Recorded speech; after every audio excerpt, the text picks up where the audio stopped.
Hello दोस्तों, कैसे हो आप सब। आशा करता हूँ कि सब अच्छे होंगे। तो चलिए आइए शुरू करते हैं आज की क्लास। और इस क्लास में हम उत्तराखंड सहायक अध्यापक एलटी परीक्षा के लिए दोस्तों टीचिंग एप्टीट्यूड से पहली क्लास करने वाले हैं।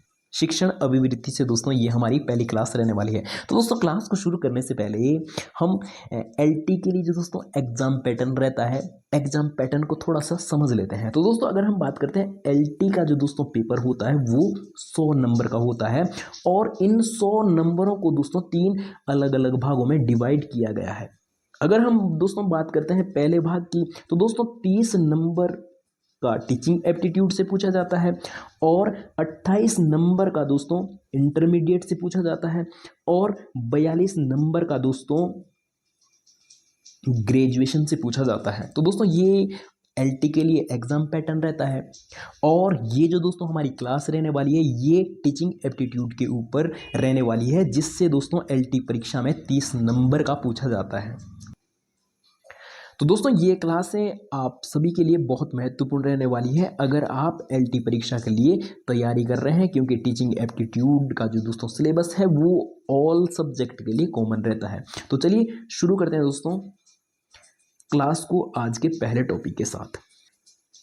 तो दोस्तों टीचिंग एप्टीट्यूड का जो आपके 30 नंबर का पूछा जाता है और उसके लिए जो दोस्तों पहला टॉपिक या पहला चैप्टर है वो है शिक्षकों में छात्रों के प्रति अभिवृत्ति। तो दोस्तों टॉपिक को शुरू करने से पहले हमें थोड़ा सा उसके बेस को जानना और समझना जरूरी है।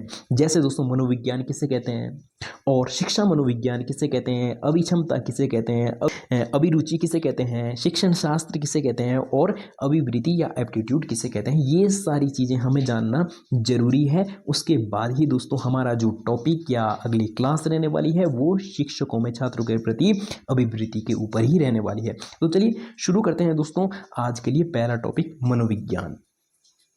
तो आइए दोस्तों समझते हैं कि मनोविज्ञान किसे कहते हैं। तो दोस्तों अगर हम बात करते हैं कि मनोविज्ञान किसे कहते हैं, तो मनोविज्ञान वो शैक्षिक व अनुप्रयोगात्मक विधा है जो प्राणी के मानसिक क्रियाओं, अनुभवों, व्यक्त अथवा अव्यक्त दोनों प्रकार के व्यवहारों का अध्ययन करता है। उसे ही दोस्तों क्या कहते हैं, मनोविज्ञान कहते हैं। तो दोस्तों मनोविज्ञान कैसी विधा है, शैक्षिक और अनुप्रयोगात्मक विधा है।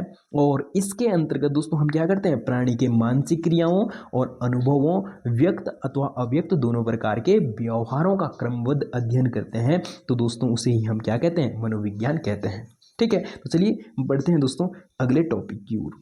अब हम समझने वाले हैं कि प्राक मनोवैज्ञानिक काल में मनोविज्ञान दर्शन शास्त्र की एक शाखा हुआ करती थी। तो दोस्तों जिस प्रकार से वर्तमान समय में हम मनोविज्ञान को एक अलग शाखा या एक अलग सब्जेक्ट के रूप में हम इसका अध्ययन करते हैं, तो प्राक मनोवैज्ञानिक काल या प्राचीन मनोवैज्ञानिक काल में इस प्रकार से इस मनोविज्ञान एक अलग शाखा के रूप में नहीं हुआ करता था।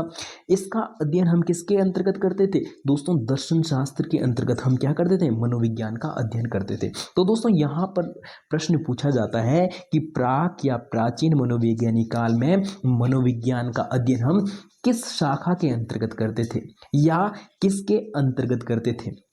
तो दोस्तों दर्शन शास्त्र के अंतर्गत हम मनोविज्ञान का अध्ययन करते थे। ठीक है, इस प्रकार से आपको एक प्रश्न पूछा जा सकता है। अब जब दोस्तों मनोविज्ञान को एक अलग शाखा या एक अलग सब्जेक्ट के रूप में इसका अध्ययन किया जाने लगा, तो दोस्तों सबसे पहले प्लेटो मनोविज्ञान को क्या कहते हैं कि मनोविज्ञान क्या है, आत्मा का एक विज्ञान है। और ये कब कहते हैं, तो दोस्तों 16वीं शताब्दी में प्लेटो मनोविज्ञान को एक क्या कहते हैं, आत्मा का विज्ञान कहते हैं। ठीक है, और 17वीं शताब्दी में दोस्तों पंपनोजी मनोविज्ञान को क्या कहते हैं कि मनोविज्ञान क्या है, मस्तिष्क का विज्ञान है। पंपनोजी का मानना है दोस्तों कि जो आत्मा है, आत्मा को हम परिभाषित नहीं कर सकते हैं, तो इसलिए मनोविज्ञान आत्मा का विज्ञान न होकर मस्तिष्क का विज्ञान है।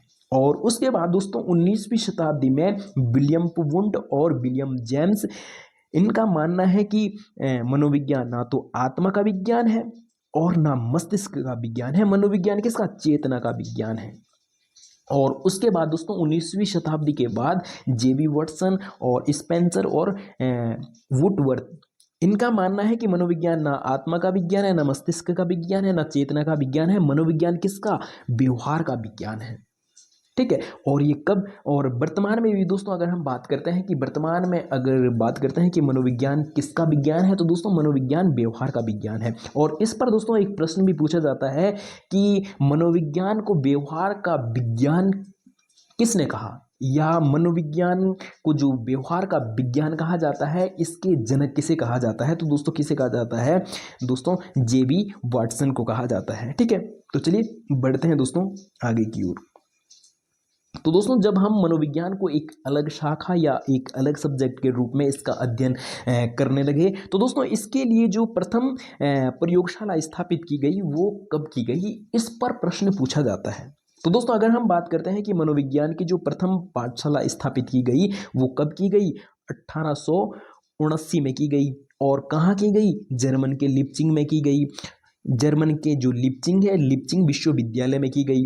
ठीक है, तो इस पर दोस्तों आपको प्रश्न पूछा जाता है कि इस पर आपको 3 या 4 प्रकार से प्रश्न पूछे जा सकते हैं। और वो प्रश्न क्या क्या है, एक आपको प्रश्न पूछा जा सकता है कि जो मनोविज्ञान है, मनोविज्ञान की प्रथम पाठशाला कब स्थापित की गई, 1879 में की गई। और कहाँ की गई, जर्मन के लिप्जिंग विश्वविद्यालय में की गई। और किसके द्वारा की गई, तो विलियम वुंड के द्वारा की गई। और प्रायोगिक मनोविज्ञान के जनक किसे कहा जाता है, तो विलियम वुंड को कहा जाता है। तो चलिए बढ़ते हैं दोस्तों अगले टॉपिक की ओर। और इसी प्रकार से दोस्तों ये प्रथम पाठशाला हो गई। अगला प्रश्न पूछा जाता है कि मनोविज्ञान की जो दूसरी पाठशाला है वो कब स्थापित की गई, तो दोस्तों 1895 में स्थापित की गई। और किसके द्वारा की गई, विलियम जेम्स के द्वारा की गई। दोस्तों पहली पाठशाला विलियम वुंड और दूसरी पाठशाला विलियम जेम्स के द्वारा स्थापित की गई। ठीक है, और अगला दोस्तों यहाँ से प्रश्न पूछा जाता है कि मनोविज्ञान के जनक किसे कहा जाता है। अगर प्रायोगिक पूछा जाए विलियम वुंड, और अगर मनोविज्ञान के जनक पूछा जाए कि मनोविज्ञान के जनक किसे कहा जाता है, तो दोस्तों विलियम जेम्स को कहा जाता है। और अगला दोस्तों यहां पर प्रश्न पूछा जाता है कि द प्रिंसिपल ऑफ साइकोलॉजी किसकी पुस्तक है, या इसके लेखक कौन है। तो दोस्तों कौन है, तो वो हो जाएंगे दोस्तों आपके विलियम जेम्स की ये पुस्तक है द प्रिंसिपल ऑफ साइकोलॉजी। ठीक है, तो चलिए बढ़ते हैं दोस्तों अगले टॉपिक की ओर। अगला जो दोस्तों हमारा टॉपिक रहने वाला है शिक्षा मनोविज्ञान। तो दोस्तों यहाँ पर प्रश्न पूछा जाता है कि शिक्षा मनोविज्ञान के जनक किसे कहा जाता है, तो थॉर्नडाइक को कहा जाता है। तो दोस्तों देखिए यहाँ से आपको 3 अलग अलग तरीके से प्रश्न पूछे जा सकते हैं। वो किस किस प्रकार से पूछे जा सकते हैं, तो दोस्तों वो इस प्रकार से पूछे जा सकते हैं। आपको प्रश्न पूछा जा सकता है कि प्रायोगिक मनोविज्ञान के जनक किसे कहा जाता है, विलियम वुंड। और अगला पूछा जा सकता है कि मनोविज्ञान के जनक किसे कहा जाता है, दोस्तों विलियम जेम्स। और अगला पूछा जा सकता है कि शिक्षा मनोविज्ञान के जनक किसे कहा जाता है, तो दोस्तों थॉर्नडाइक को कहा जाता है। तो दोस्तों 3 अलग अलग प्रकार से प्रश्न पूछे जा सकते हैं। अगला जो दोस्तों हमारा टॉपिक रहने वाला है अभिक्षमता, कि अभिक्षमता किसे कहते हैं। तो दोस्तों आइए समझते हैं कि अभिक्षमता किसे कहते हैं। किसी कार्य को करने में दक्षता ही अभिक्षमता है। तो दोस्तों किसी कार्य को आप बड़ी आसानी से, बड़ी सरलता से, बड़ी सुगमता से कर लेते हैं, तो दोस्तों उस कार्य को करने में आप क्या हो, दक्ष हो, और उसे ही क्या कहते हैं, अभिक्षमता कैसे कहते हैं। तो दोस्तों हो सकता है कि आप गाड़ी बहुत अच्छे से चला लेते हैं, या आप पेंटिंग बहुत अच्छी बना लेते हैं, या आप भाषण बहुत अच्छा दे देते हैं, और या आप खाना बहुत अच्छा बना लेते हैं। तो दोस्तों उस कार्य को करने में आप क्या है, आपके अंदर क्या है, दक्षता है, और उसे ही क्या कहते हैं, अभिक्षमता कहते हैं। या आप बहुत अच्छा पढ़ा लेते होंगे, ठीक है, तो उस कार्य को करने में आप क्या है, दक्ष है, और जिस कार्य को करने में आप में दक्षता है उसे ही क्या कहते हैं दोस्तों, अभिक्षमता कहते हैं। किसी व्यक्ति में क्षेत्र विशेष में विशिष्ट प्रतिभा या योग्यता होती है जो उसके व्यवहार में दृष्टिगोचर होती है, जो उसे उस क्षेत्र विशेष में सफलता प्रदान करने में महत्वपूर्ण भूमिका अदा करती है, तो दोस्तों उसे ही क्या कहते हैं, अभिक्षमता कहते हैं। और अभिक्षमता क्या है, यह जन्मजात होती है। ठीक है, तो चलिए बढ़ते हैं दोस्तों अगले टॉपिक की ओर। अगला जो दोस्तों टॉपिक रहने वाला है वो है अभिरुचि, की अभिरुचि किसे कहते हैं। तो आइए समझते हैं दोस्तों कि अभिरुचि किसे कहते हैं। किसी वस्तु, व्यक्ति, तथ्य, प्रतिक्रिया आदि को पसंद करने तथा उसके प्रति आकर्षित होने की प्रवृत्ति ही दोस्तों क्या कहलाती है, अभिरुचि कहलाती है। तो दोस्तों आप किसी वस्तु या व्यक्ति, तथ्य, प्रतिक्रिया के प्रति क्या हो रहे हैं, आकर्षित हो रहे हैं, तो दोस्तों उनके प्रति आपकी क्या है, अभिरुचि है। ठीक है। या इस प्रकार की प्रवृत्ति ही दोस्तों क्या कहलाती है, अभिरुचि कहलाती है। आप किसी वस्तु में या आप किसी व्यक्ति में या आप किसी प्रतिक्रिया में क्या ले रहे हैं, रुचि ले रहे हैं और उसके प्रति आप क्या हो रहे हैं, आकर्षित हो रहे हैं, तो उसे ही दोस्तों क्या कहते हैं, अभिरुचि कहते हैं। अगला है दोस्तों, रुचि व्यक्ति की पसंद को व्यक्त करती है और रुचि क्या करती है दोस्तों, व्यक्ति की पसंद को व्यक्त करती है। ठीक है, तो चलिए बढ़ते हैं दोस्तों अगले टॉपिक की ओर।